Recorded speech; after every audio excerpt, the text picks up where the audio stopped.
What's going on, everybody? I'm back with another video. This video is about Leicester versus Manchester City in the Community Shield, where Leicester won 1-0 in the last minutes of the game. So before we start, check out my book. It is online, it's on Amazon, and there's a link in the description below. And be sure to check out my blog as well. Follow me on Medium for all the latest content and blog articles. That's also on Medium, so be sure to check those things out in the description.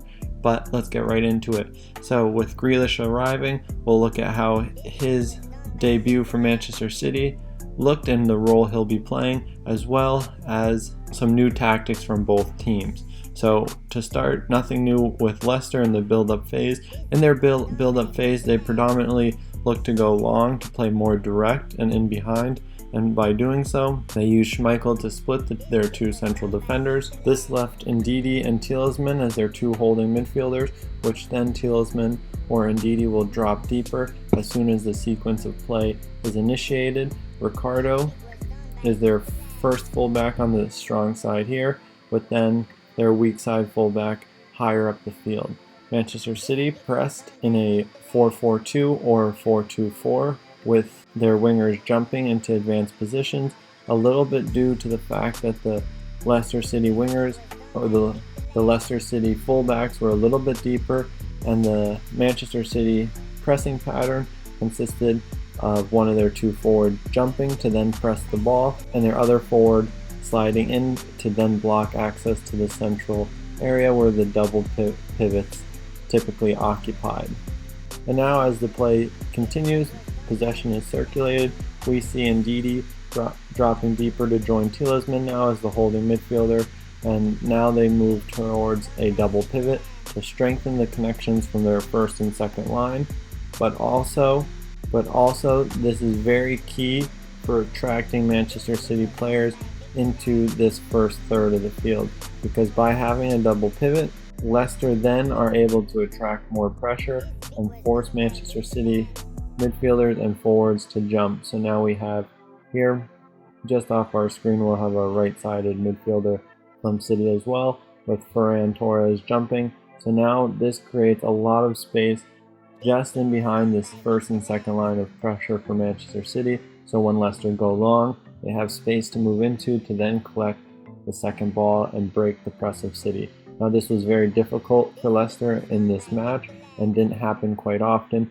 but that was the intention of using the double pivot for added security in transition, and a more numerical advantage when looking to obtain the second ball. So now Manchester City in possession. We had Mendy starting with Ake and Ruben Diaz as the back, and João Cancelo starting as the right fullback. So that was our back four, with then Fernandinho playing as the single pivot to start the match. And so the biggest difference from Manchester City was their build-up shape and how this occurred. So it was a very different tactical approach from Pep, with Fernandinho playing as a single pivot.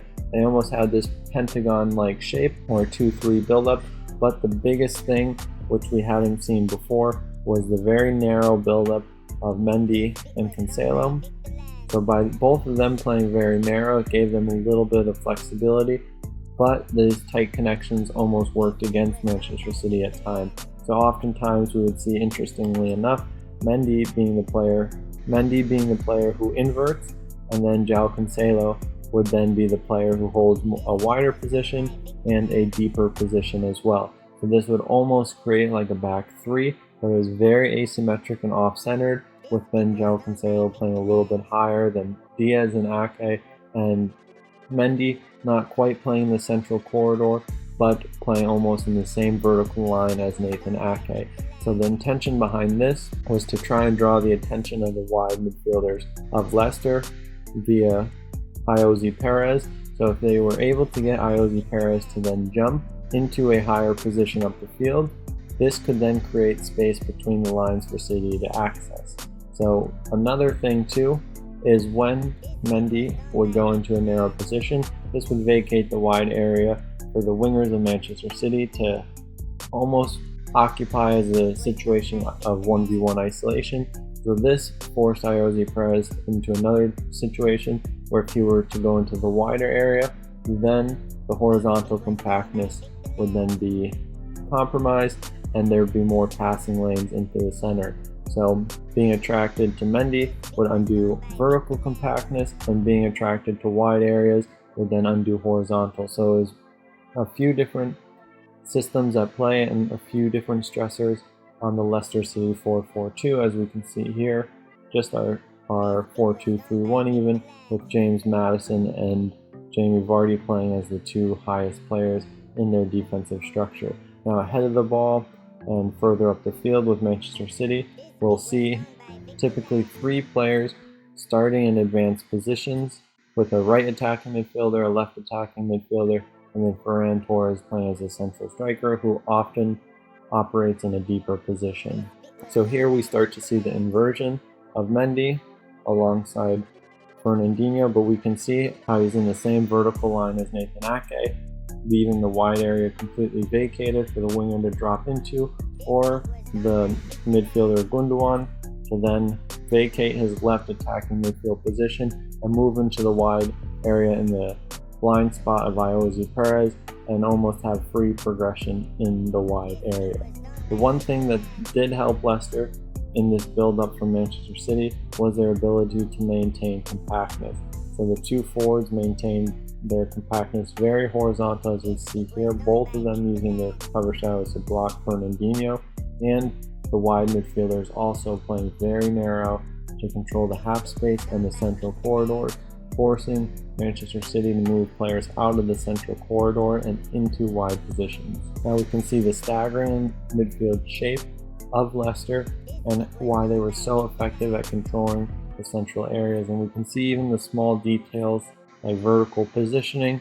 We see it in Ndidi playing slightly deeper as the holding midfielder, and James Maddison also accommodates this by also playing slightly deeper. So their vertical connection stays very consistent, and with Tielemans playing a little bit higher, Vardy then has the ability to go a little bit higher as well to then create access to the ball. So this just creates consistency in terms of their spatial control from their midfield to their forwards. And as we see, the inversion from Mendy and their asymmetric back four movements to create their build-up structure, but playing into these central positions was very congested because of Leicester's spatial control in this area. So we start to see players like Gundogan moving into wider positions, while his counterpart on the right attacking side played between wide midfielder and central midfielder to try and look to create diagonal passes to break the lines. But one of the key rotations that we'll talk about is their right attacking midfielder moving into the wide area to then allow Mahrez to drift into more central roles. Same is true with Gundogan and his winger partnership. When Gundogan would go wide, less often would the left-sided winger move narrow, but it would still be a rotation that was consistent on both sides. So moving higher up the field now, we start to see the offensive structure from Manchester City against a deeper 4-4-2 block of Leicester. And what we see is then the midfield double pivot of Mendy and Fernandinho becoming stronger to try and expose the 4-4-2 block of Leicester. So we maintain our staggering from the Leicester midfield with Ndidi playing deeper and Tielemans being attracted to Mendy in a higher position for Tielemans, and Mendy playing in this higher position attracts this pressure to then create space between the lines that is very usable, but then also maintaining full width of the field from their two wingers, Mahrez on one side and then our left side winger on the other.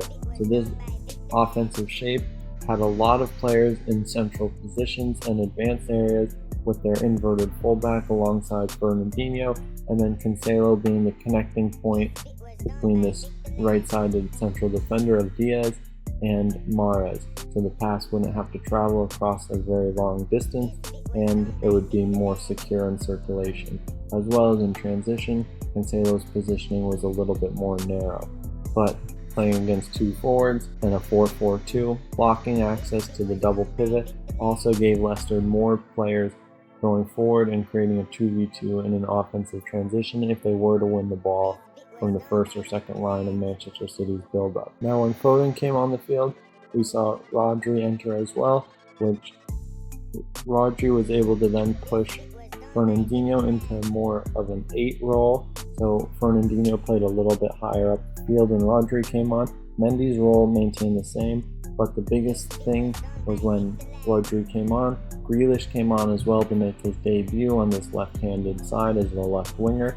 And the situation Grealish found himself most often in was vacant in the wide area, but with this huge distance between Ake and Grealish, it made it very hard for Grealish to get on the ball in advanced positions directly from the first line of build-up. So this long pass forced Grealish to move into a deeper position and collect the ball almost in the same line as the holding midfielders, which didn't allow him to use his advanced abilities in the final third, except for a few times when Leicester were defending in a low block and the space was very compact and at a premium.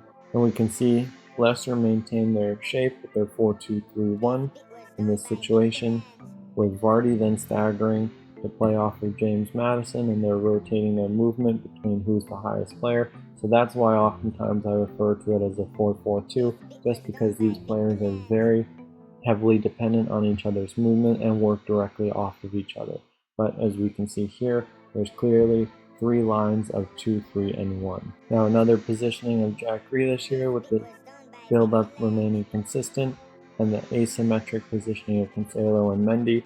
And now we can see Jack Grealish coming in, holding the width on the left side, but also not in a position of direct involvement with the build-up against the Leicester City's 4-4-2 and the build-up shape of Manchester City. Because as we see, the right side midfielder, his direct cover shadow takes away the passing option to Grealish, even if the first line of pressure is broken of Leicester City. And what's most exciting about Jack Grealish entering the game, although he didn't get into these positions very much, but we just did see his fluidity a little bit being used and introduced.